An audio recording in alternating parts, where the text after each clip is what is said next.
Senator the Honorable Marlon Morgan, Parliamentary Secretary. Both of them have joined and jumped in feet first, supporting advancing leadership in the ministry's transformation agenda. Their addition really does bring, ladies and gentlemen, renewed energy, ideas, and focus to our mission. And we're delighted to have them on board as we continue this important work. Please give them a round of applause. I also have to extend a very warm welcome to our online viewers on JIS, on PBCJ, and on the ministry's online platforms. And for those who love to stay connected on social media, we will also be posting the report on our trend-ja.com, trend-jamaica.com website. You can catch up with the reports there, and you can also join us in the conversation on Instagram at MOESY Jamaica. So be sure to follow us there. We want to hear from you. That is the reason why we have these quarterly press conferences, to update you, but also to involve you in the conversation. Now, enough of me, ladies and gentlemen. I'm going to ask you to help me officially welcome you, our permanent secretary in the Ministry of Education, Skills, Youth and Information, our captain, can I call her that? Our major captain, because she's major. Our major, Dr. Cassandra, Permanent Secretary. Thank you so much to our moderator. Good morning, everyone. I am delighted to be here. Jamaica, we are here again to talk to you about the Trend Report. We promised you that it will not be a report that will sit on a shelf in the Ministry of Education, Skills, Youth and Information. And you can hold us to that. And so we are in year 3 of the report, quarter 2. So this morning, we are going to be talking to you about the achievements for the last 3 months. So every 3 months, we come to you, Jamaica, to talk to you about what we are doing. This is a demonstration of our commitment to the transformation of education in our country. So it's with great pleasure this morning that I welcome my minister. Colleagues, you have seen her out there. She's championing the cause. She's committed. She's brilliant. She's indomitable. And we love her. Let's welcome our minister, Senator Dr. the Honorable Dana Morris-Dixon. Are you seeing her on camera, ladies and gentlemen? We really, really do appreciate the work. Let me tell you something. Last night from 5 o'clock to about 8:35 or so, Minister and I had a meeting just going through what we want for this country. What we want really is for our children to thrive and to become their best selves. So colleagues, you have the commitment of our minister. You heard her earlier from our moderator that we have been joined by 2 lovely colleagues, hardworking Jamaicans, our state minister, the Honorable Rhoda Moy Crawford. We welcome you, State Minister. We are happy to have you. We have seen you in the field and we know what you are made of. And we know what it means for us on this side. Welcome. Welcome to your first press conference in this manner. Senator, the Honorable Marlon Morgan, you're not a stranger to us. You have been with us. You have helped us along the journey. Let me tell you something. When we talk about dogmatic, committed, getting things done, he doesn't play. And so to have that energy with us again, we are really happy, Senator. Welcome, welcome. Jamaica, you can just imagine what will happen with a dynamic ministerial team like we do have now in the Ministry of Education. You can definitely rely on us. We welcome you, colleagues, to this press conference. I am really, really grateful for the support so we can make sure we transform Jamaica. Of course, today's meeting and press conference is really about the Education Transformation Oversight Committee coming to you. You know, the Prime Minister gave a mandate. He sanctioned this committee and he said, hold the Ministry of Education accountable. And we have got the chairman today, Dr. Adrian Stokes. Let's welcome him. Let me tell you something, Jamaica, he's not playing. He takes this assignment very seriously. Let me tell you something. Every Thursday morning, the permanent secretary has to go to a meeting, and I'm joined by my CEO and other technocrats from time to time as we unpack pieces of the work. He's holding us accountable, and we are delivering. I hope so, Chair. We welcome our chair. Of course, we have Dr. Venice Leon, who has joined us recently. She's not new to us. You have seen her before. She's the project lead, and she's doing a marvelous job making sure we can get the milestones, making sure that we are reporting. Let me tell you something. She is supported by a team of pillar leads. We call them pillar leads in the ministry. For every pillar under the transformation, there's a lead in the ministry. And so we have expanded the project team to make sure that we can deliver. Thank you, Dr. Leon, and welcome to you. Let's show some appreciation. Colleagues, you heard the moderator earlier. We have leaders in the ministry. We have our advisors for our ministers here. We have our leadership of the DSS, Mrs. Terry and Thomas Gale. We welcome you. She is leading the work in the field. And let me tell you something, you will hear, I think Minister ensured that it was out today, you will hear about the improvements in literacy, numeracy, you see what's happening with the exams, and the exams is just an assessment report of the gains in our schools. It tells a story of what's happening with teaching and learning. And of course, Mrs. Winnieberry leads the curriculum development and support services, and the work is ongoing. We have our heads of agency. I see Miss Murray. I see Casey Akar, who's always here at the press conference. I see Ingrid from NCT Vet. I see the members of ECC. They're always with us. They have a lot of work to do because Jamaica is depending on us to fix the early childhood sector. But they're committed. I see my DCEO from the assessment branch, Maria Ho Young. Welcome. I see my head from the Human Resource Management and Development Unit or branch in the ministry, Mrs. Eileen Donalds. Thank you for coming. And colleagues, I am really grateful. I see the head of Encel. Welcome, Karif Clark. Welcome. We are grateful to have you. I see Keisha from NET. Colleagues, this is a good show of what it takes to transform Jamaica. We have members in the audience from our foundations. We have education, and they have been doing tremendous work in education. We have reached out to them, and they have committed themselves to partner with the transformation agenda. Can you imagine that? With partnership, we can only get better. Welcome to those special members we invited today. We are really happy to have you. And I know we have members out there in social media live. Jamaica, we welcome you. We are thankful that you have been on this journey with us.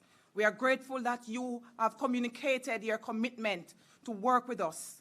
We call upon our parents. Parents, we need you, and I know my minister will speak to that. That pillar of transformation is absolutely important because our schools cannot do this alone. We need all hands on deck. With that being said, colleagues, it's my privilege and joy to welcome you again to another press conference. I thank you.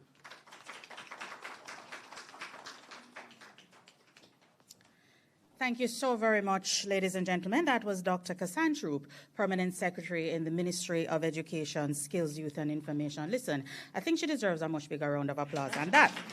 Because I tell you, the work that the ministry does, we can't do it without the kind of encouragement and support that she provides for us. And we thank you, Dr. Troop, for so ably supporting us.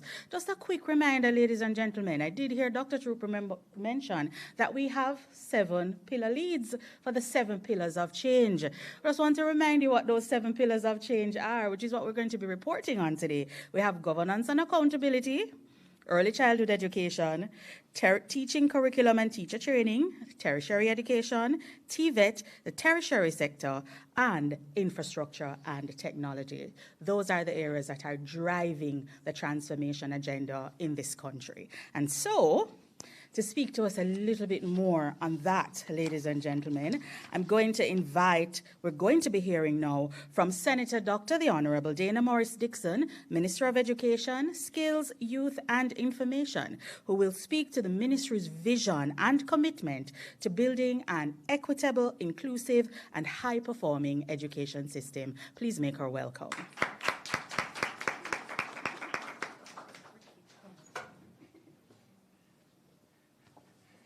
Thank you so very much, Miss Bailey, for taking on the chair. It's the first time you've chaired one of these ETOCs? Oh, okay, good. All right, so you're used to it. All right. I have to acknowledge two of my favorite people here. A lot of my favorite people are in the room. the Honorable Rhoda Murray Crawford, our Minister of State. It is so good to see you. And also Senator, the Honorable Marlon Morgan, who is our Parliamentary Secretary in the Ministry. Welcome to your first ETOC press conference. I am just so honored and happy to have both of them in the Ministry of Education. Both of them are rising stars, and I take my role very seriously of helping their stars to rise even more. That is my goal, and I know that there is so much good that will happen in their lives, and they are really committed to Jamaica, and so it's an honor for me to have them on the team. My other favorite people, Dr. Kassan Troop, our Permanent Secretary in the Ministry, Dr. Adrian Stokes, Head of ETOC, who never stops working and thinking about education. That's the kind of people that we need in our country, people who may not come into government, but really have a commitment to nation building. And education is such a central area. And for someone of Dr. Stokes' ilk to take this on, it is an amazing thing, and we're very grateful to him. Very, very grateful. I want to also acknowledge our CEO, Terry Ann Thomas Gale, who has been a part of implementing so much of the ETOC agenda, the senior team of the ministry, members of the media. I see students here from Creative Kids, St. Hugh's, and also Salvation Army School for the Blind.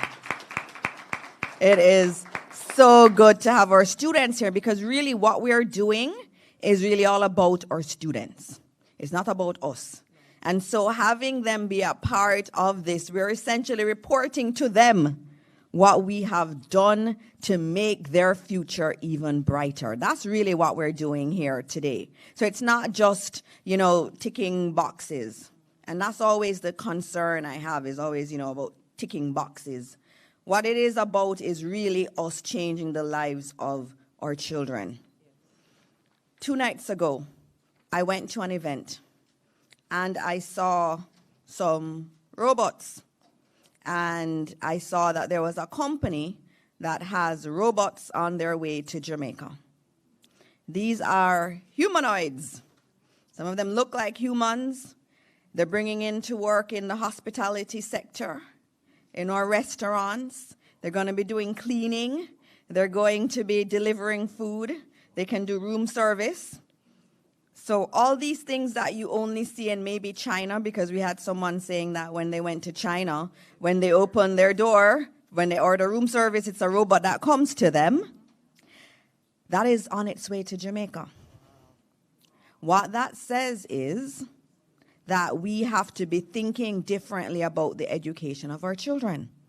And so our children who are in this room are going out into a very, very different world. And we have to commit ourselves to ensuring that they can thrive in this new world. The vision that our Prime Minister has for this country is not a small vision. Dr. the Most Honorable Andrew Holness has said it. He wants us to be the Singapore of this region. And we're only going to get there if we fix our education system.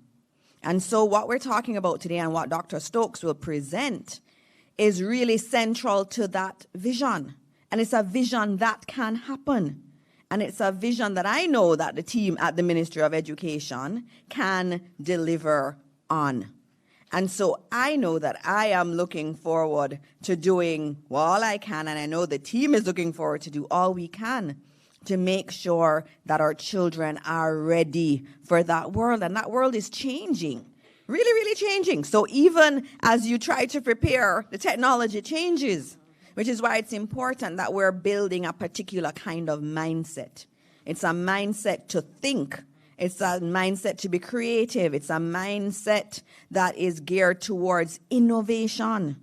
So it's not just about learning particular areas or content. It's really an orientation to learning that we have to instill in our children.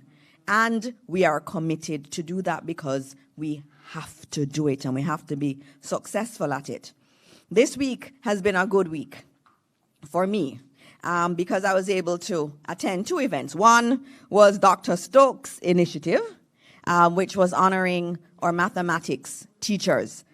That was just amazing because we were able to honor our maths teachers in many of our traditional high schools that always do well. But what was special for me was us honoring teachers at schools that you usually don't hear about. These are schools that, under ETOC, under Dr. Stokes' leadership and the PS and CEO, we did interventions in, and their math scores increased. They improved, and they deserved to be celebrated. And so there are big things happening. I was so happy because one of the things Jamaica talks about is that in many schools, they don't put the students forward to do maths at the CSEC level. And so there was an award category for the top 10 schools in terms of the percentage of the class, the grade 11 class, that sat maths at the CSEC level. And when they called Tarrant High School's name, I was so happy because I know the work that was put in. I went there with CEO, organized for me to go there during the holiday to see them working with the children and to know that they were one of the top 10 in terms of percentage of their cohort that they put up for CSEC. I was happy. And when I saw that they got awards for improvements in maths, I was happy too. And I said, maybe I should take a little bit of credit. I taught one class. One dege algebra class I taught. But I am celebrating with them. And that's what you want. We want to continue to celebrate those who are doing well, but we want to acknowledge those who are not usually acknowledged. Because if we are serious about lifting all of our schools, we're going to have to encourage those that are actually doing the work, and we're seeing the results. And so I was very happy, Dr. Stokes, for your initiative on that one. And then yesterday, I got to speak at the Marcus Garvey Award for Excellence in the Performing Arts. And there, teachers and students were being celebrated for their work in the performing arts and the JCDC Festival. It was great. These teachers were so happy to get their awards. They've worked so hard. We say in the ministry that we're all about developing the whole person. And in order for us to do that, we have to understand that, yes, maths and science and all those areas are important, but the arts are just as important. When you think about even technology, when you think of the big tech companies, they always want artists on their staff, because they're thinking of the design element. They understand that. And so for us, we have to ensure that we're celebrating the maths and we're celebrating the arts at the same time. And so I saw that in action this week. This is also later when we leave here, we're going to do our strategic plan, where we're thinking big as a ministry about changes and the future for our children. And so there is really a lot going on in the ministry, and I could go on and on, but I am one of those that believes functions are too long in Jamaica, and we need to keep them short. But I did want to, before I leave, and Dr. Stokes will go into more details, just really say how happy I am at the grade 4 PEP results. And the entire country needs to celebrate our grade 4 students, our teachers, and their parents who worked really hard. And so 67% of all students sitting the grade 4 PEP are now at mastery in literacy. That's an improvement, big time. And guess what? 70.4% have achieved mastery in numeracy. So we did better at numeracy at grade 4 than we did at literacy. But they're both moving up, which is the important thing. And I sat with the ministry team. We went through the questions and so on, and it's an awesome team Maria has that does our exams. I'm just so, every time I have a meeting with the exam team, I leave happy because I see the level of professionalism we have in this ministry, and I am just honored to be a part of it. But we went through the papers. We looked at the questions that the students were having trouble with. That's how far we go.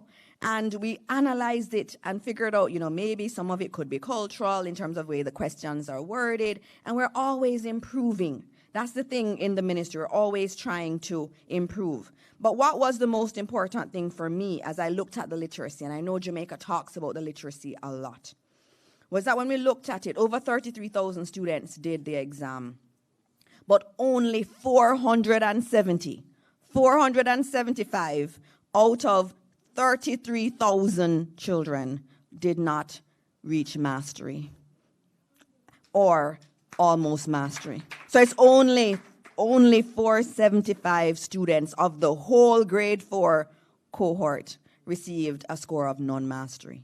Only 450. So when we talk about our education system and the problems, yes, there are problems, and I'm the most open about talking about the problems. But when we see improvements, we must acknowledge them because it's a big deal.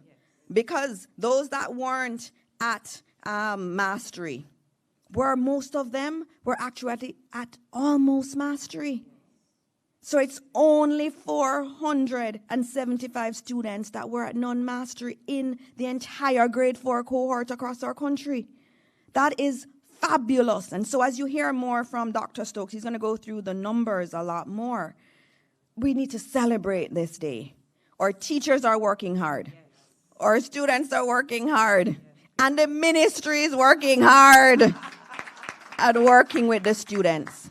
And so I will stop there today just noting that I'm a happy minister. There's a whole heap of work to do. And we understand that, and that's why we have our strategic plan, because we're not stopping there.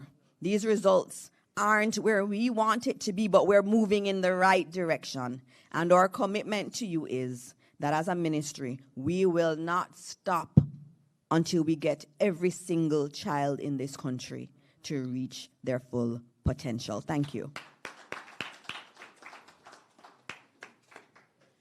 Thank you so very much, our minister, our very happy minister, Senator, most days, Senator Dr. the Honorable Dana Morris Dixon. Ladies and gentlemen, the labor is great. Sometimes the laborers are tired, but the encouragement does sweeten the labor and sweeten the rewards. And I mean, with less than 1% of a cohort not achieving mastery, it says 1.4%. It says something about the work that we're doing to set a strong foundation for a better Jamaica. So another round of applause to the ministry team. Of course, it's not all about us, the technocrats, and the people who do the work and the people driving at the ministry. We could not have a press conference today without inviting to join us some very, very important people. The people who in another 20 years or so will be right here hosting the press conference, or maybe in another 30 years being the permanent secretary. And the minister, and Dr. Stokes, and Mrs. Morrison-Leon. So we did invite some of our schools to join us today, and I really have to take the opportunity to acknowledge all of them. Ladies and gentlemen, we welcome from Southborough Primary School, Mr. Carlisle Thompson, principal, and his team. And little Araya Sumai, who should be here with him, Nathaniel Brooks from Creative Kids Academy, and they have some students here with them, St. Hugh's High. The vice principal, Miss Alicia Francis, is here with Ajiana Hall, Jasmine Green. Welcome them, ladies and gentlemen. This is really all about them. From Arden Extension High, we do have some students from that school as well. Salvation Army School for the Blind. We spoke earlier about an inclusive education system, and we couldn't do this without them. And so we welcome Mr. Sean Harvey, guidance counselor, with his students Jade, Tem, Jahanel Palmer, and Jason Ricketts. Give them a round of applause, please. And we also have students from Pembroke Hall High School, led by their principal, Reverend Claude Ellis. And we have from Monique College, Mr. Howard Isaacs, as well as some of his students. So ladies and gentlemen, you see, full house right here at the UWI Regional Headquarters today for this press conference. And we're moving on. I don't want to be guilty of having a meeting too long and just doing the press conference thing, and I don't want to lose the work. So we turn our attention to the Education Transformation Oversight Committee, the body responsible for guiding, monitoring, and ensuring accountability in implementing the recommendations, all 365 of them, from the JETC, the Jamaican Education Transformation Commission report. It is my pleasure, ladies and gentlemen, to welcome Dr. Adrian Stokes, Chairman of ETOC, who will present findings.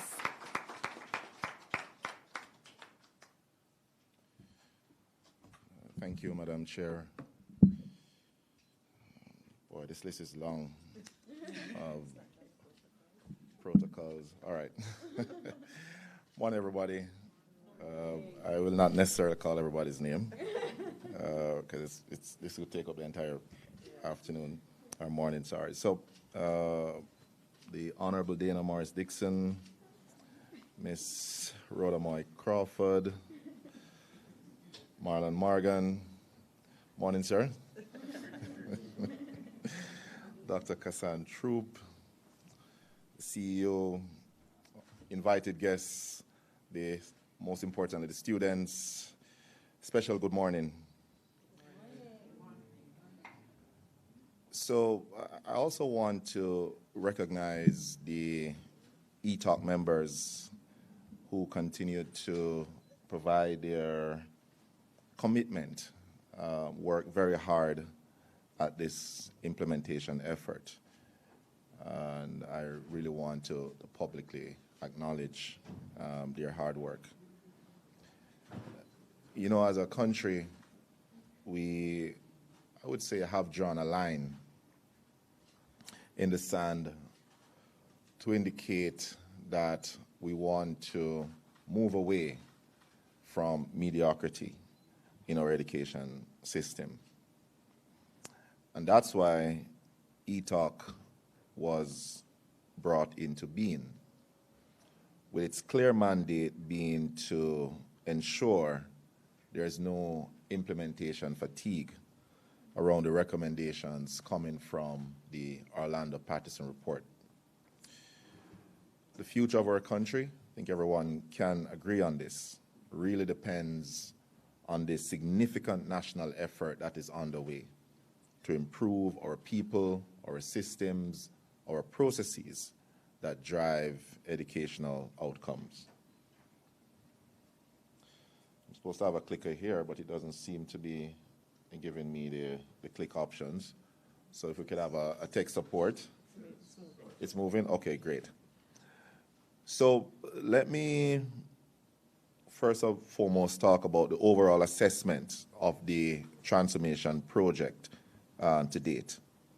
So for this quarter, we are reporting an overall progress rate of 32% on the implementation of the recommendations. This is an increase from the 30% progress reported at our last press briefing.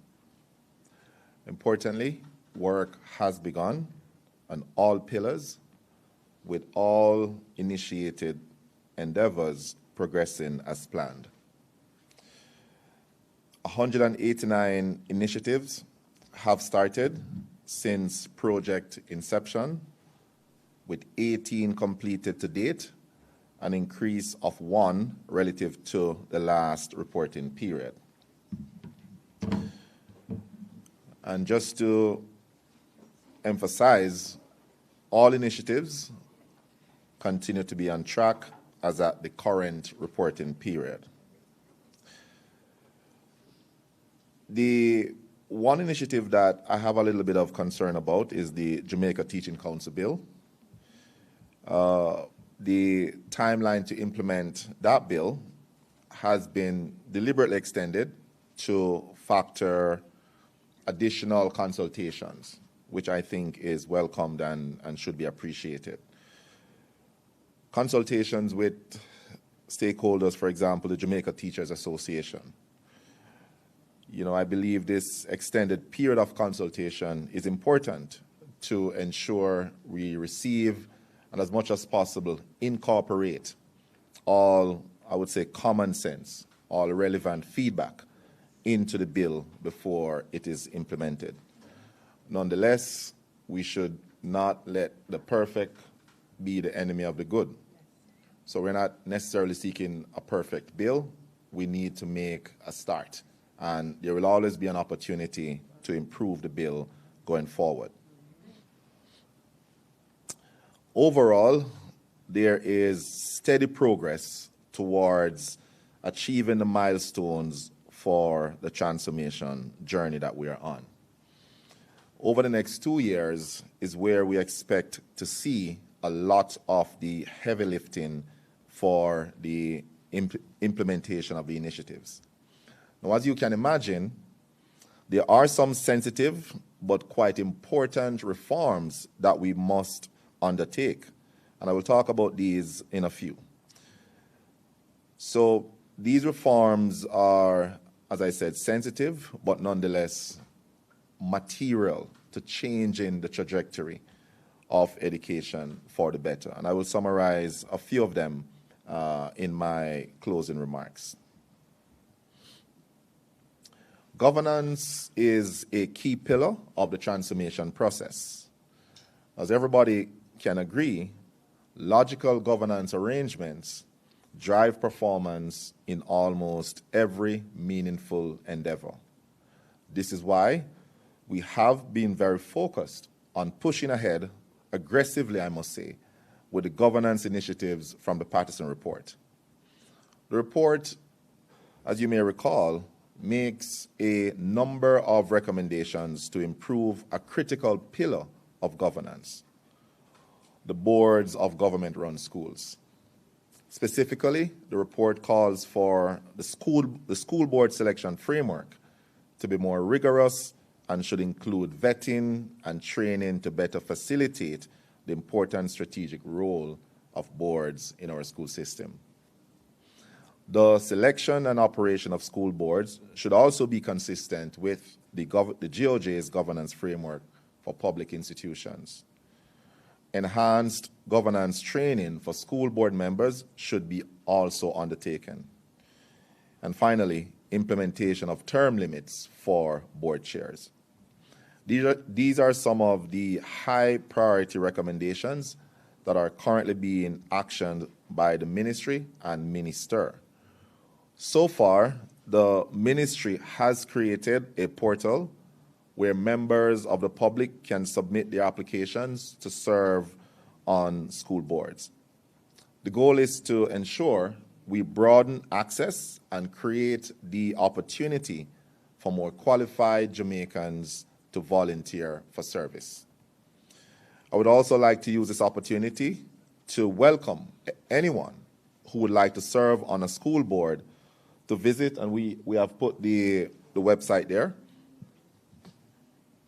And I'm pretty certain that the ministry team will also publicize the website so that persons can gain access and make an application if they choose to serve on a school board. Now let me touch on literacy and numeracy a bit. The minister spoke about this briefly. Now, it is noteworthy that for the recently concluded grade 4 assessment of literacy and numeracy, 99% of students demonstrated a satisfactory performance in literacy. That is magnificent.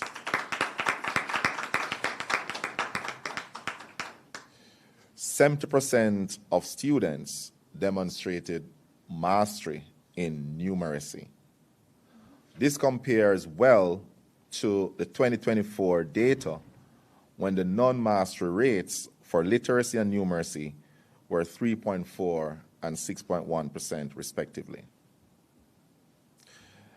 I would like to commend the ministry team and indeed all the principals, the students, teachers for doing the hard work to improve our students' performance. You know, we tend to be very vigorous with our criticisms when things aren't going well. So it is very important that we give credit when it is appropriate to do so. Of note, 67% of students assessed this year have full mastery in both reading, comprehension, and writing, which compares favorably to the 65% recorded last year in the same area. So the growth is noted, and we encourage the stakeholders to sustain this momentum we are seeing. Let me move to talk about the push across the education sector to drive the performance of math and English. Everyone recognizes that transformation is a process that will show results over time. Importantly, for the transformation work to be properly cemented, we must ensure that near-term positive results are repeatable and, more importantly, scalable. The ministry last year adopted a risk-based approach, or what they call a tactical approach, where in essence, it focused resources and attention on schools that are struggling due to one reason or another. They took a holistic approach where social factors like breakfast and lunch were taken into consideration as part of factors that needed urgent attention. ETOC experienced the approach firsthand. Some of our members visited schools earmarked for this enhanced support. We met with principals, boards, teachers, students, regional officers, really to get a better understanding of the challenges and to gauge the commitment of the key stakeholders to fix these issues. Importantly, as with anything that you're doing that is important, that you need to establish clear targets. And targets were established by the ministry. For math, the goal was to move the national pass rate, the average, from 40% in 2024 to 50%. And for English, the goal was to move the national success rate from 77% to over 80%. I am happy, and the minister spoke about being happy. I'm very happy that the big push by all the stakeholders resulted in a 5 percentage points movement, or probably should say 500 basis points, sound bigger. 5 percentage points movement in mathematics to a national pass rate of 46%. That's very, very commendable. And a 8 percentage points movement in English language to a national average of 84%. Now, yes, you can clap. While the goal of 50% was not achieved for mathematics, what's commendable to me is a significant improvement in the national average. To move anything by 500 basis points on a large scale takes a lot of work. It's a big effort.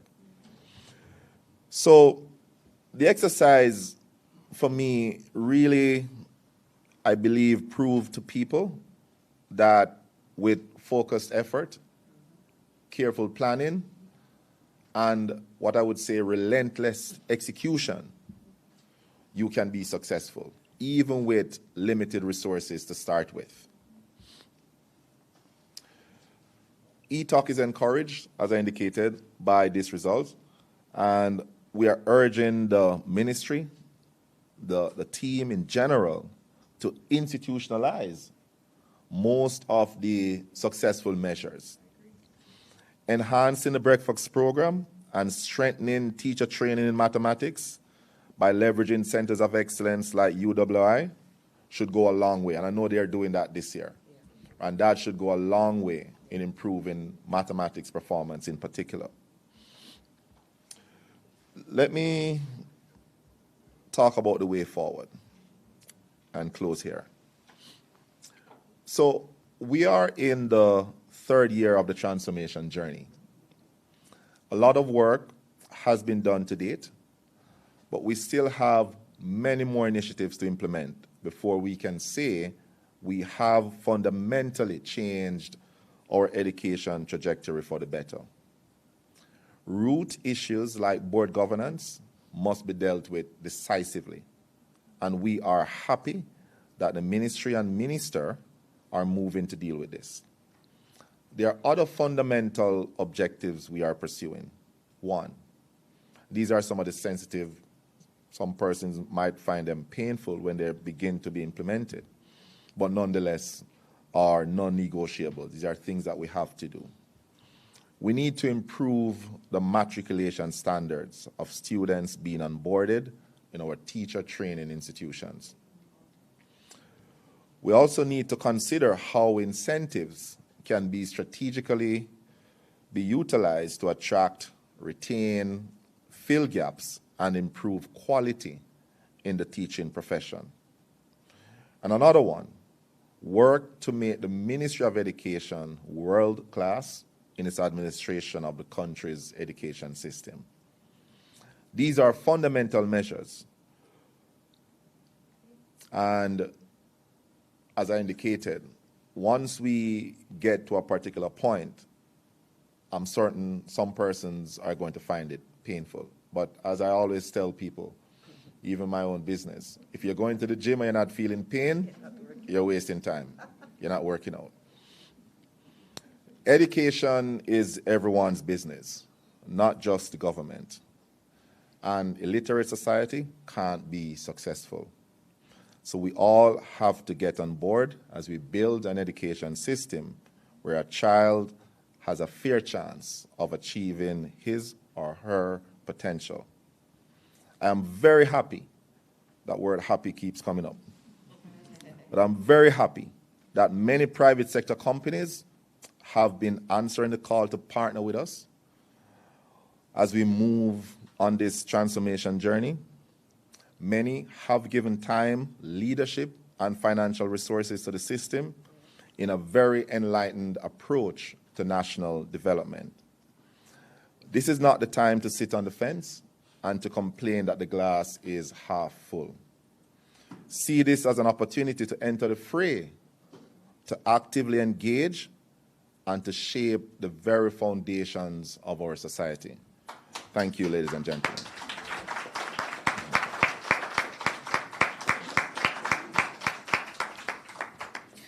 And thank you very much, ladies and gentlemen. That was Dr. Adrian Stokes, Chairman of the Education Transformation Oversight Committee. Some key takeaways: improvement, incentivization, and streamlining of our operations. Very, very important, ladies and gentlemen, for us to transform education towards national development. I echo the call that education is indeed everyone's business because it affects everyone. And so thank you so very much for your presentation, Dr. Stokes. I'm going to ask you to help me now to welcome Dr. Venice Morrison-Leon, Project Lead and Transformation Officer for the Trench Program, who will provide a more detailed overview of the progress and key developments to date.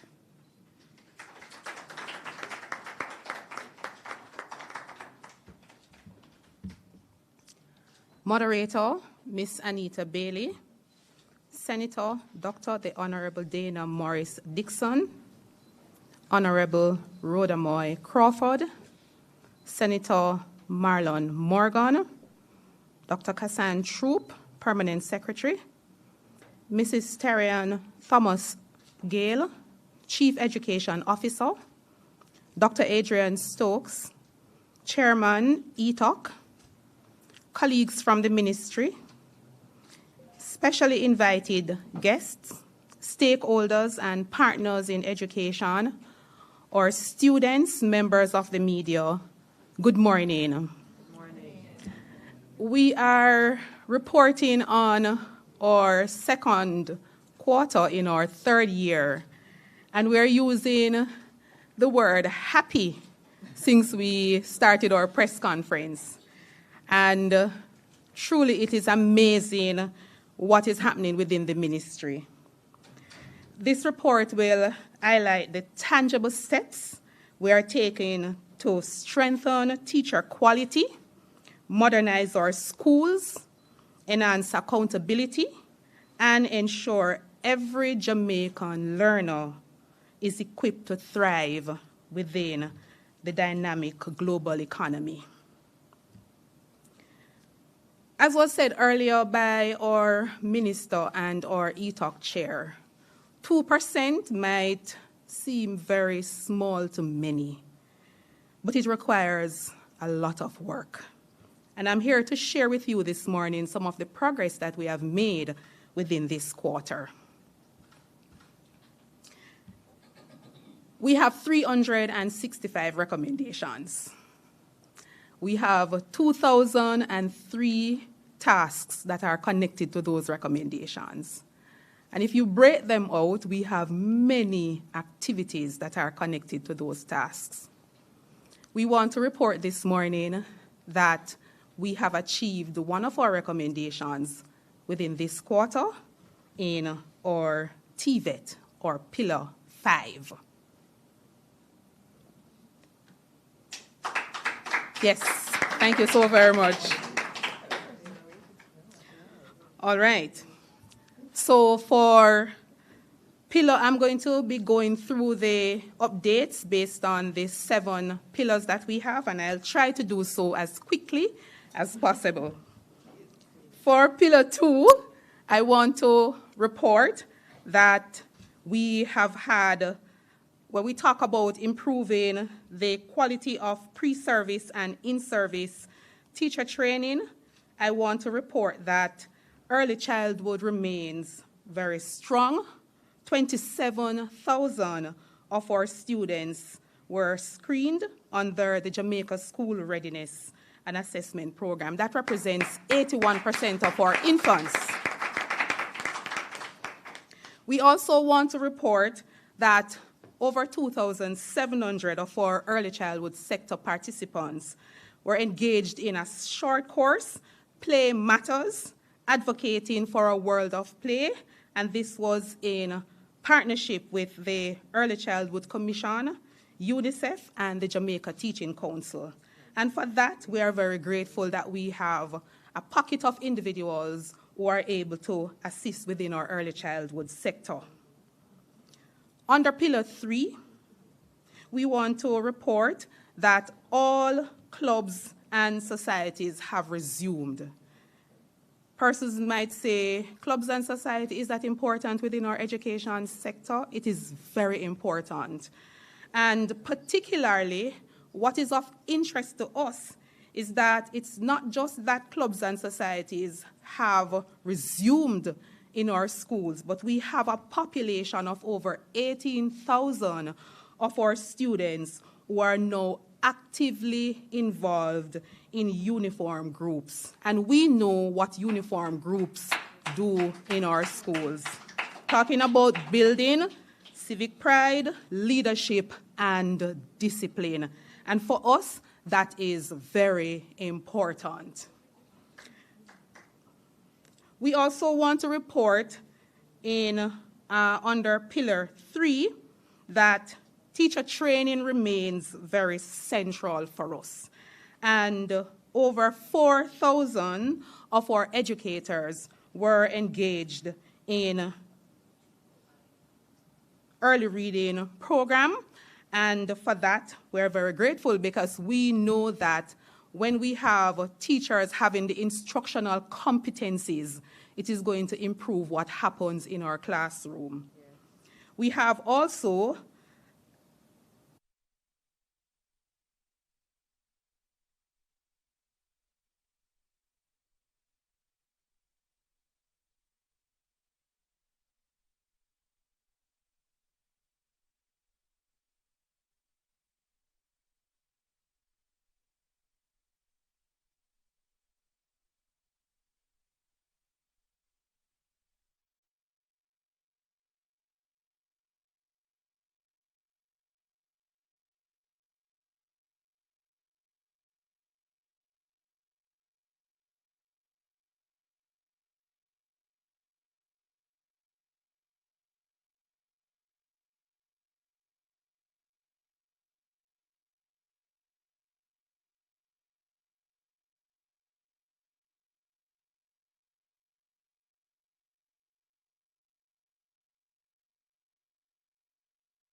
experiencing less violence.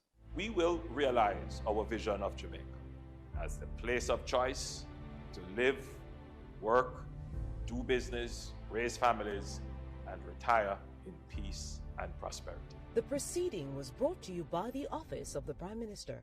Denise Williams here, inviting you to join us on Financially Focused, the ultimate destination for go-getters who are ready to take the step-by-step actions to master your finances and create a family legacy. Tune in, watch, take notes, and participate to discover the strategies of our expert guests who provide invaluable guidance and powerful coaching tools to supercharge your financial journey. Tune in to Financially Focused, Thursdays at 8:30 p.m. only on PBCJ, the People's Station. BGLC, the regulatory body. We regulate, you play without worry. We regulate, you play. BGLC, fair play when you play.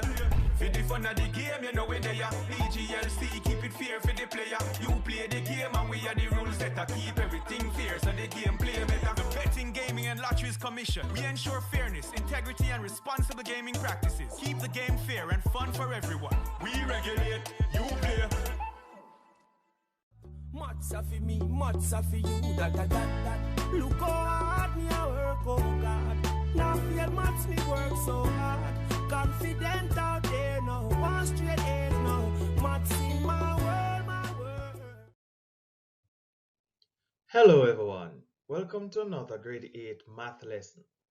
I am Karen Johnson, your teacher for this session. In today's lesson we will find the angle sum, that is, sum of the interior angles of polygons with n interior angles, and we will look at interior angles.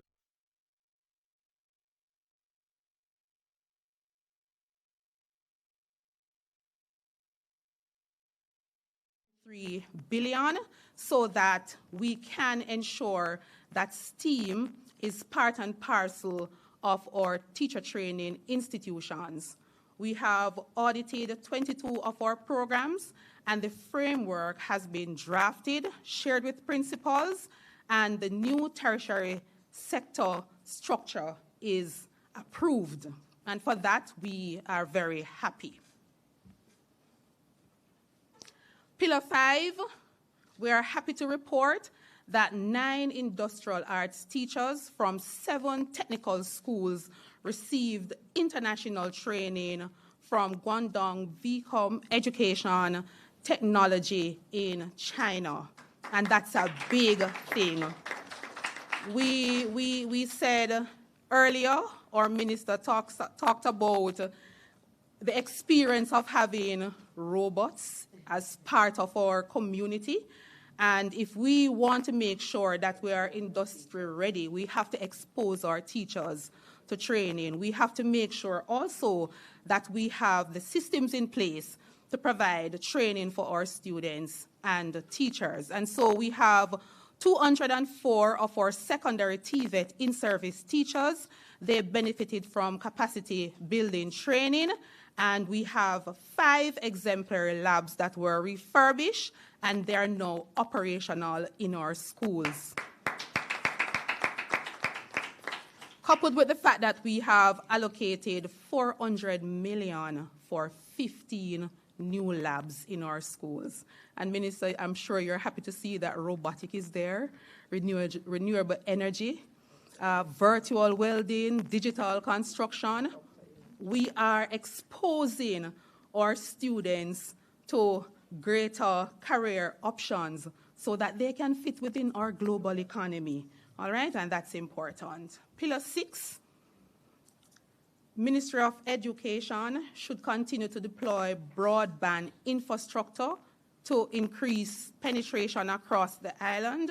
And we're happy to report this morning that broadband connectivity is now at 72.3%, and 362 of our schools have access to Wi-Fi. We continue with infrastructure. 8 projects completed at a total cost of 500 million. We have also collaboration with Jamaica Social Investment Fund for the construction of 2 classrooms for special education unit block at Frankfield Primary in Region 5, and we're happy for the partnership because this is providing needed space for our special education students. Maintenance and infrastructure continues. 100 million allocated for termite and pest control treatment in 102 of our schools. This is a big deal for us, colleagues, and Jamaica. This is 90 of the 102 schools completed, and the other 12 are underway. We also have 210 million allocated for infrastructure projects, all right? And we are looking forward to what obtains with that in our reporting period, October to December.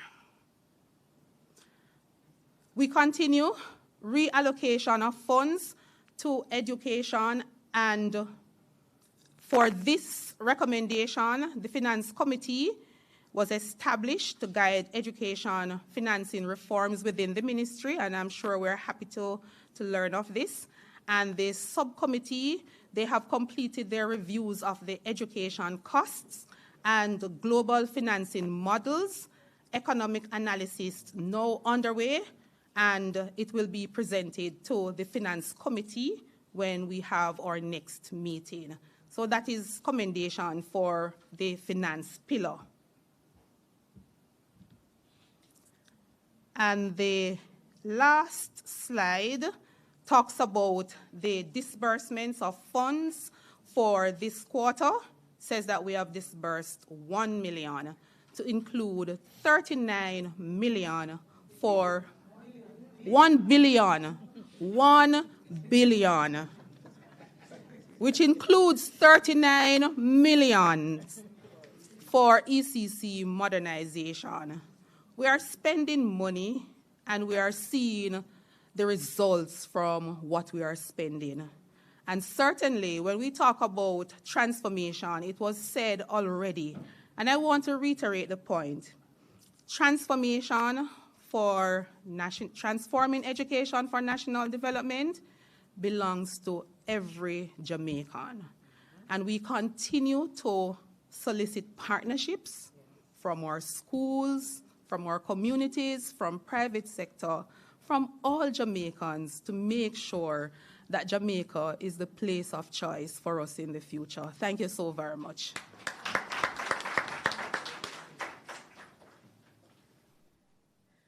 Thank you so very much, ladies and gentlemen. That was Dr. Venice Morrison-Leon, Project Lead and Transformation Officer for the TREND program. Give her another round of applause, please. My mother would say, what a work. We don't quote millions in the ministry, we quote billions. We don't count one recommendation, we count 365 with 2,000, how many tasks? 2,003 tasks and many associated activities. I think it's important to bring it center to the people like me who are on the ground working, the teachers who you get the email to talk about this workshop, the principal who have to go to this training, the officers who have to coordinate. Understand and know that this is what you're contributing to.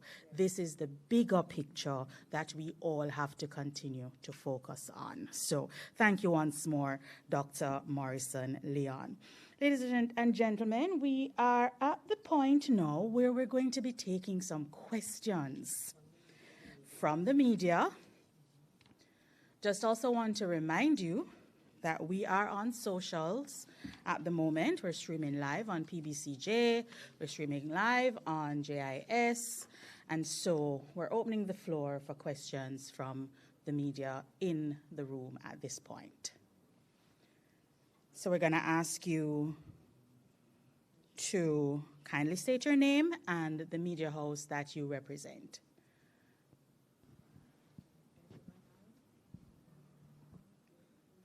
Are we finding any questions online? Is this a good thing or a bad thing? This is a good thing? All right. So, say again. The media is happy as well. The world is happy. I like that. This is a happy day. Oh, happy day. We're going to take a question from the floor. Yes, sir. Could you please state your name and identify the media house you're from? Good day. My name is Matthew McCoy. I am from the Gleaner.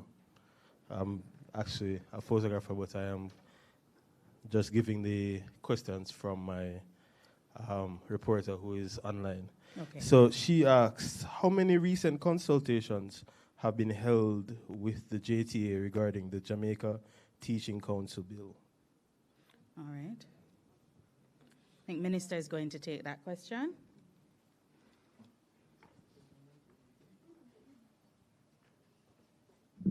Hi, morning, and thank you for that question on the JTC bill. One thing that Jamaica does not know is that every single month, on the second Wednesday, I meet with the JTA. So there's a standard meeting that we do every month. And since I've been minister, and it's been a year almost, I have always done the meetings with the JTA. So we maintain quite a lot of openness with the JTA. In terms of the JTC bill, the PS is coordinating or consultations on the bill. So in relation to that, there are many stakeholders that have a say in this Jamaica Teaching Council bill. So it's not just JTA. You also have the churches that own a lot of the schools that have a role. We also have the parents who have to be given a voice in relation to how a JTC bill looks. And so they're also stakeholders in this entire process, and so on the principals and so on. So there are a lot of stakeholders. So what we're doing is on November 16, we're bringing together all of the key stakeholders for us to again look at the JTC bill. The JTA has given some comments. The church has also given some comments. So remember, it's not just one stakeholder here. And we as ministry, we have to listen to everybody because everybody has an opinion on education and we have to listen, right? And so in that meeting, what we will do is we will go through the concerns because the JTA's concerns actually look different than some of the other stakeholders. And they actually want something strengthened where JTA may want it adjusted in a different way. But as a government, we've always said that we are about listening and consensus. And that's what we're going to work towards. And as the chair said, we don't need to be trying to get the perfect bill. We need to move forward. This is something that for over 20 years we've been working at. And we need to finish it and have a bill. We can always change later on and add new elements to it. But we're going to be open, and that bill is going to be a bill that has listened to everyone. We've already done lots of consultations over the 20-odd years. And we're doing another round now with all the stakeholders in one room. Not individual rooms, but one room. And then we try to come with a new bill. After that discussion, we will then go back in the ministry, make any tweaks that we need to make, and then we will lay it again in Parliament. Thank you very much, Minister. You wanting a redirect, sir? No, it's not a redirect. It's another question, actually. Okay. All right. So this question is for Dr. Stokes or for whoever can answer it. Okay. You mentioned that we need to improve the matriculation quality into teachers' colleges. What is your assessment of the current matriculation standards? Dr. Stokes?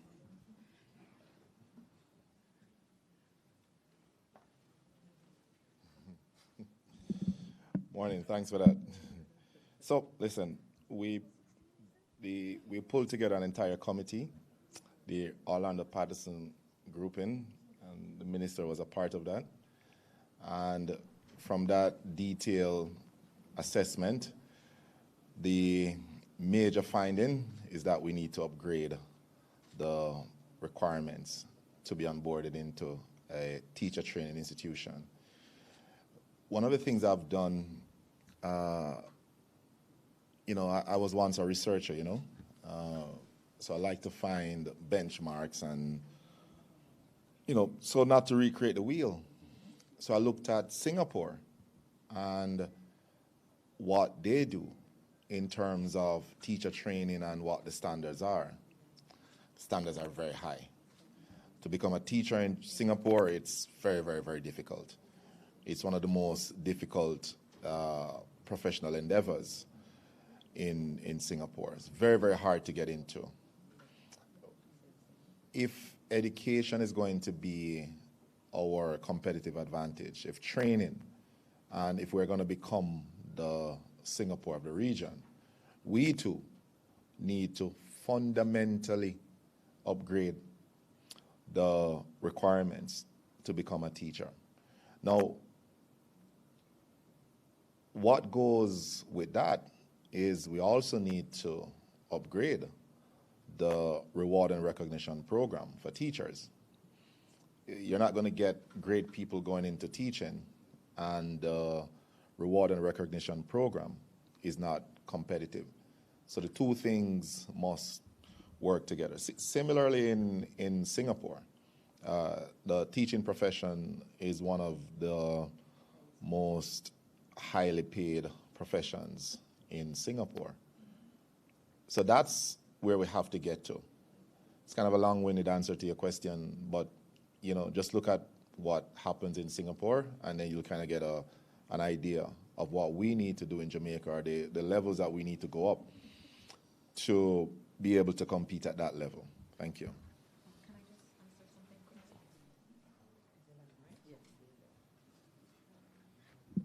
The PS is giving me the date for consultation.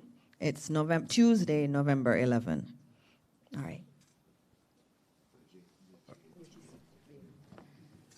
And another question from the Gleaner, it seems. Yes, ma'am. All right, go right ahead. All right, thank you. All right, so the question is, can you provide an update on the ministry's September initiative to create remedial programs for slow learners in high school? And how many schools were targeted? And how many students have benefited from it? I think that's a PS question. The CEO is here. Come on, CEO. You are on the ground. So while our CEO comes, come CEO, come. We continue to roll out the tactical approach. So our schools, we talked about the 245 schools. We have 56 high schools among that set, and we'll be working with those schools to improve the numeracy and literacy in those schools. We're focusing at the grade 7 to 13 because we do have students in the sixth form program who are in pathways 2 and 3 who will need remedial support, and we provide subsidy for that. So we just sent out the bulletin on that, so I'm drawing the principal's attention. Jamaica, we do provide subsidy payment, funding, fully payment by the government for students who are doing math, English, a science subject, ICT, or EDPM. The government funds that fully. And for a TVET subject, using the opportunity to just say that all learners have this opportunity. Minimum standards must be met, just 50% in your exams in your school, and you qualify for the government subsidy. That will support what your parents have to pay. So young people, I'm calling upon you. Many of you will be doing your assessment now, and we will be relying on that score to determine if you benefit from this subsidy. And it's not just for CSEC, it's also for City and Guilds. Right, so your skills proficiency award, we pay for that. We pay for your English skills and your math skills in City and Guilds, and the customer service training program to support the BPO industry. The government pays for that fully. So I'm just adding that as a layer of support for our learners at the high school, and CEO will give you the specifics as it relates to the tactical strategy. Morning, everyone. I'm standing there and I'm like, what's next to add? So in addition to all that PS has said, we're also, with our breakfast program within our 56 targeted high schools, we have that program because, you know, the more the students eat, the better they will be able to perform. And we continue with the psychoeducational assessment. We're emphasizing more flipping the classroom, flipping the script, where the students are not expected to be doing 14 subjects, but instead a timetable has been communicated where it minimizes the number of subjects that our students should be engaged in. We have also flipped it in the resources that we provide to these institutions. So instead of these textbooks, we're giving more hands-on material. We have worked closely with one of our suppliers, One Academy, where we have our virtual school software within our schools. We're currently engaged with another developer looking at reading software for the students at the high schools as well. So there are more resources coming in, and our schools are encouraged. As Minister said earlier, and all the other presenters have said, we don't want to change what we did last year with the tactical approach. What we want to do is enhance it. And so our 56 schools, they are on board with us. And our parents, we want our parents to know that the extended learning continues. The students need more time on the subjects. And so we want you to send the students out to the extra lessons, put them onto the platform for the webinars and the virtual schools that we will have. With the virtual school software, our students have access from home where they can log in and they are able to pull up past lessons where there's a live lesson going on. The students are able also to access these. And we continue the work, and we're available for additional support. We want all of Jamaica to know that it's all hands on deck. We want our students to move away, to utilize our school bus system we have now with our rural school bus system. We want our students to get to school. When we visited some of our institutions, the problems the principals identified were the students not coming to school on time, so they have early classes and the students are late. With our rural school bus system, we will see our students getting to school earlier and getting to school safely. And so we want to encourage our parents to utilize that mode as well to ensure that our students are present so they can access learning. And as space, you know, our partners would not forgive us, right? So I want to recognize the EU, right? They gave us $25 million to support the literacy initiative in some of our primary schools, in the Zozo area and high schools, and the British Council for giving us the funding to procure the literacy software for the high schools under the strategy. Thank you, British Council, and thank you to the EU.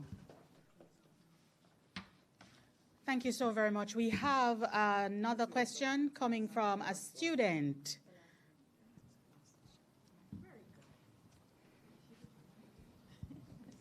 Good morning. My name is Janelle Palmer, and I am the Deputy Head Girl of the Salvation Army School for the Blind and Visually Impaired Children. So my question is, which of the 365 recommendations relates to schools like mine with persons with disabilities, and where is the ministry as it relates to implementation? Yes, I'm going to throw this one at you. All right, so Minister is going to take this question. Oh, they're tag teaming this question. That's how big your question was. I thank you for your question. That's why I always like to have the students, you know, even at post-cabinet press briefing, my students ask some of the most difficult questions. And I remember being interviewed by one of the students from the Salvation Army School for the Blind. And I told her that was one of the hardest interviews I've had. And she had a really good future in journalism. But in terms of your question, I'm going to do it broadly, and then PS is going to give you some more specifics. The issue of our children with disabilities or special needs is really an area of emphasis for the ministry, separate from in terms of the ETOC report. So remember, we have the Patterson report, but there are also other things that the ministry has strategically that we are working on. And special needs is at the center of that. And I'm very happy to tell you that we're about to go to cabinet with a new special needs policy. And in that policy, it speaks about schools like yours and the importance of us resourcing those schools appropriately, having the kind of adaptive technology incorporated in your school. Already, for all of our exams, we are doing quite a bit on the exams team, getting a lot of commendation this morning, but there are accommodations that are made for all our students who may be blind or even have other areas of disability. We accommodate them in PEP. And so we'll do the exam papers in Braille, and in CSEC too. We'll do the papers in Braille. Many Jamaicans don't know that. And for children with other types of special needs, we give accommodations. Sometimes you have someone sitting with them and reading the questions for them. Sometimes you also have a writer for them, depending on what their issue is. The key for us is having an inclusive Jamaica in terms of our education system. And so we have committed to that through having an actual policy that's going through cabinet, and we're going to lay it as a green paper in Parliament. So look out for that in the coming weeks, because you are especially important. And I think another area we have to focus on, and we are focusing on in the ministry, is actually having more special needs units across the system, and also doing more diagnostic work, because so often you hear, I have a child, I think they may have a special needs, but I have no one, I'm not able to get the diagnostics done. And so we are building a new one at Case in Portland so that those in the East don't have to come all the way to Kingston. So we're doing that also. And also, very importantly, in our policy, we're looking at pathways to work. Too often, or children with disabilities or special needs are not able to work. They are important. All of you are important. I want to see you up here too. I want to see you leading a ministry. And that's how we have to see all of our children. All our children have tremendous potential. And so your question, which was so excellent, I'm hearing a permanent secretary, hearing a minister in you. I'm hearing a lot of things in you. And so what we have to do in the ministry is to make sure that any kind of barrier to you reaching whatever goal it is that you have for yourself, that we eliminate those. P.S. Okay, thank you, Minister. So when we looked at the transformation report, we didn't actually get a pillar that said special education, or we didn't get a pillar that says parenting. I know Casey Akar always says to me, why isn't there a pillar for that? But there are recommendations that speak to building out the enabling support across the system. So for everything that we do, it will include our institutions that provide special education services. So I can speak specifically to some quick wins. Digicel Foundation is helping us to build out STEM labs in our special education institutions, enabling services. E-Learning Jamaica went full out to build out the ICT assistive technology in all our special education institutions. So you're on the forefront of the ICT infrastructure domain, though it didn't say special education. As it relates to curriculum support services, Minister spoke to the accommodations for the assessment services, but we are building out the curriculum support in terms of the intellectual disability curriculum that's also available and now being implemented in our segregated settings for our students with moderate and severe disabilities. So that's already there. Minister spoke to the policy. She's just barely fine-tuning, Minister, reviewing so we can take it to cabinet and get it going again. But whilst we're doing that, we're implementing the aspects of the policy. As it relates to training of our teachers in the special education institutions, they are on the agenda. We don't leave them out, so we have to build the capacity of our teachers within those institutions as well. So again, you are seeing the special or the inclusive support services right across the 7 pillars. When we fund our schools, the special education institutions are funded as well under the current funding framework. But as we are doing the new new framework that we're developing under Trend, the special education programs are being revisited to see how we can do differentiated funding for those schools so we can move them faster. We just trained our education officers in their summer program looking at assistive technology. How can we bring more of the assistive services in our schools? And that's something we're going to zone in on. For example, if a child has a difficulty writing in a class because that child is slow in the penmanship, we should be able to provide recording devices for that child. Right? So because that child is at a disadvantage, the teacher is moving fast, they are dictating. And we have parents who are coming to us to say they are being left behind. So they are intellectually smart, they are in our mainstream high schools, they pass their PEP, but there are delays, and so the teachers are moving ahead of them. We have had to train those teachers. For, I think, Westwood, we had a visually impaired student there. We went into Westwood, and we went into an extensive training program with how to assess this child and how to handle the management of the child, the movement of the child. We have got to guide our schools in how to make sure that the classes are timetabled on the floors, that they have the ramps so we can make sure that they are not denied any access. So those are the kind of strategic things we are doing across the areas, the 7 pillars. We are not leaving you out. Likewise for parenting, and there are enabling and support services right across the 7 pillars. But you know our minister, from she came in, she has been talking about the inclusive services.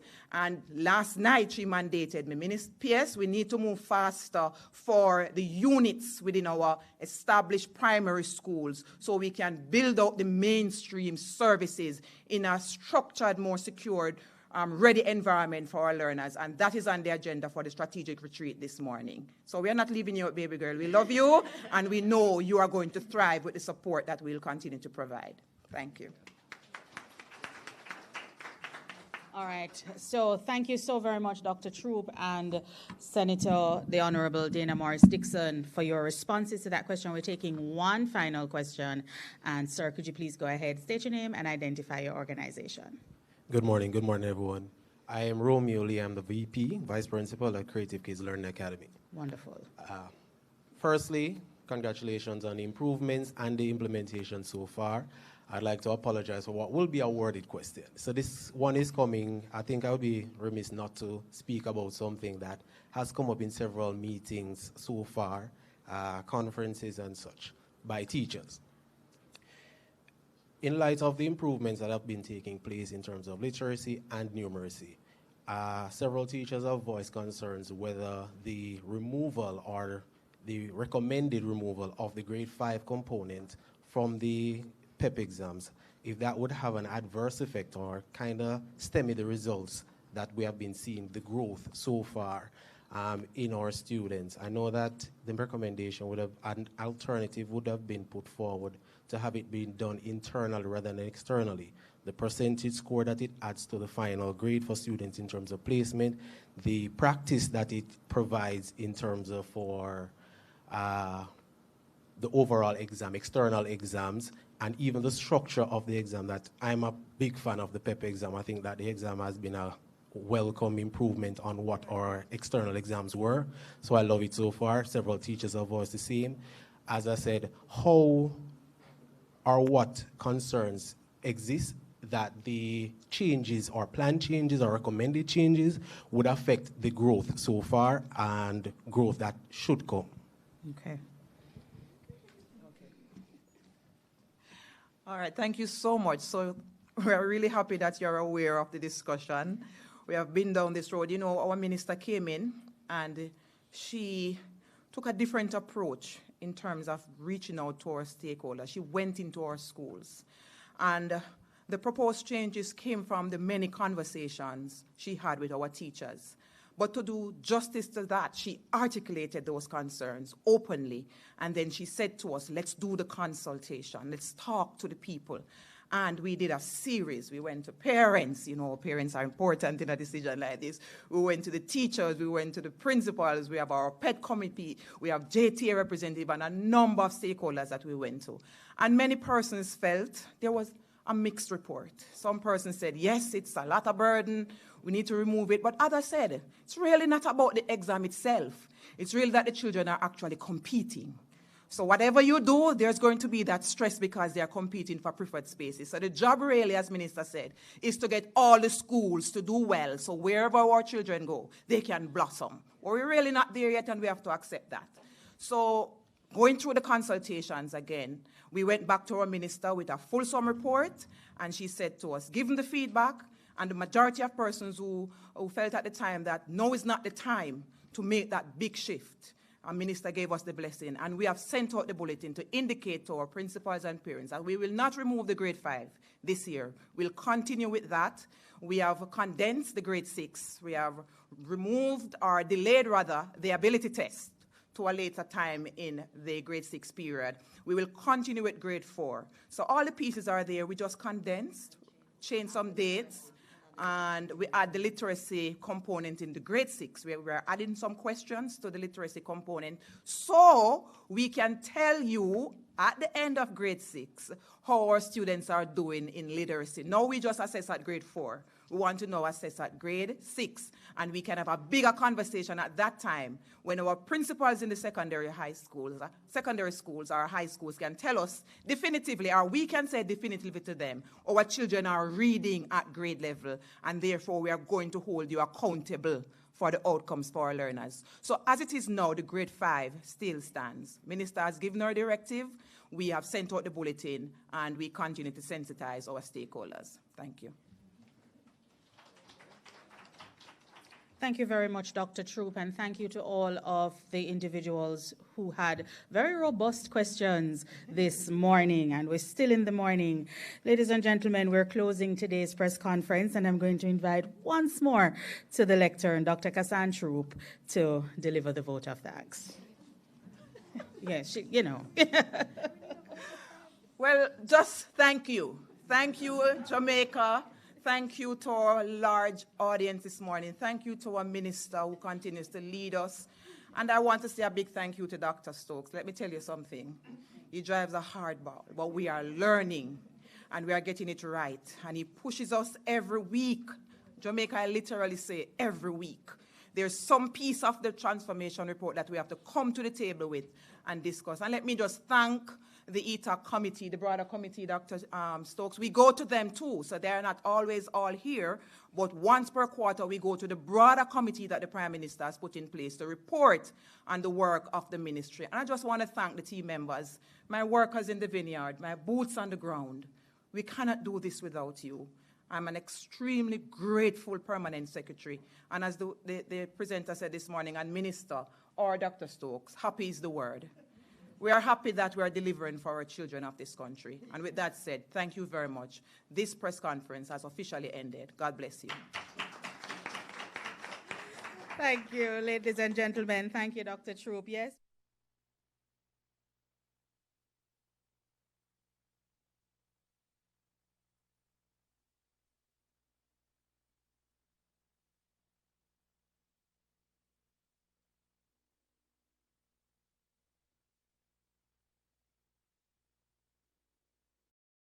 You want better roads in your towns and communities. That is why through the SPARK program, your government is allocating over $40 billion over 2 years to fix your community and rural roads. $20 billion will go towards fixing smaller roads in every area, with $150 million allocated per area. The remaining funds will be distributed based on road length and condition, ensuring areas with greater need receive more assistance. Your government is caring for you. The proceeding was brought to you by the Office of the Prime Minister. What is food? Food is life. Food is memory, roots, land, and the knowledge of our ancestors. The wisdom passed down with every harvest. Food is innovation. Food is caring. It's connections. It's culture. It's the way we nurture each other. Food is a right, not a privilege. Everyone deserves safe, nutritious food. Food is our future on a plate. 80 years ago, the world set out to end hunger and malnutrition. 80 years ago, the world made a promise to grow, share, feed communities and live better through food. But today, hunger persists in spite of the best efforts of farmers, Women and men, youth, indigenous peoples. who work with courage and care. This World Food Day, let's walk forward, Hand in hand, honoring traditions, cultivating new ideas, engaging in innovation, feeding communities, transforming how we grow, nurturing and harvesting a better future. to leave no one behind. Every action, big or small, brings us closer to a better life.